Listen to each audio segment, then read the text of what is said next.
The poverty that we see throughout the third world, those people struggling in Group B, many of them falling into Group C, the hundreds of millions of them, that poverty is not an original historical condition. It was imposed by colonizing forces. Walter Rodney, who was assassinated, Walter Rodney wrote an interesting book called How Europe Underdeveloped Africa. And I always thought the title, the use of the word underdeveloped as a verb, was very important and very revealing. That it was something that was done to Africa. Africa wasn't underdeveloped. There were rich cultures there. Africa is a rich continent. Latin America is a rich continent. Asia is a rich continent.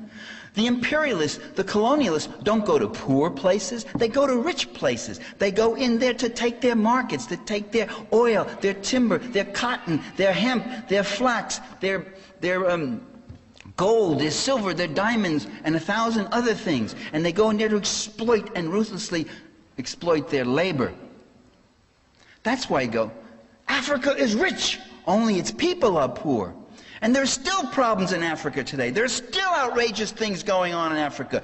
Building their own pharmaceutical factories in the Sudan. Where do you get off thinking you can do that when you should be buying pharmaceuticals from the multinational pharmaceuticals?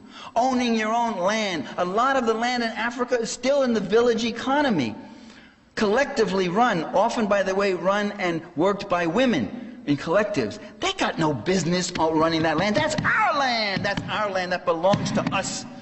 The agribusiness multinationals will get that land. That's what Clinton was doing in Africa last year. He was letting them know there's going to be a GATT for Africa.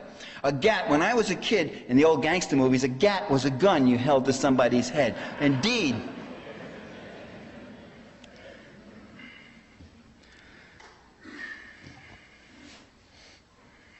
Getting worked up here.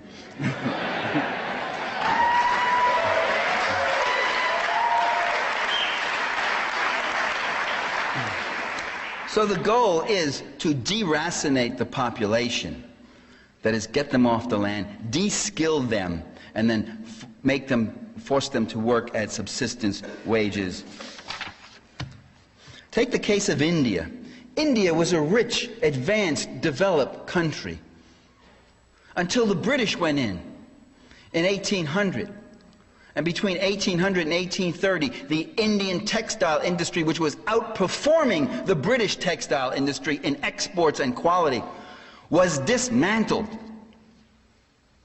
And between 1840 and the whole balance of trade was shifted. The great textile centers of Dhaka and Madras were de-industrialized, and the people were sent back out on the land to grow cotton for the factories in Manchester and London.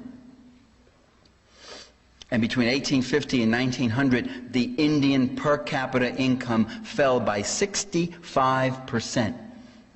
So that poverty in the third world, that so-called underdevelopment, these so-called developing nations that are now beginning, like little children, learning how to walk, and we will help them along. These countries are not underdeveloped. They were overexploited. They're maldeveloped.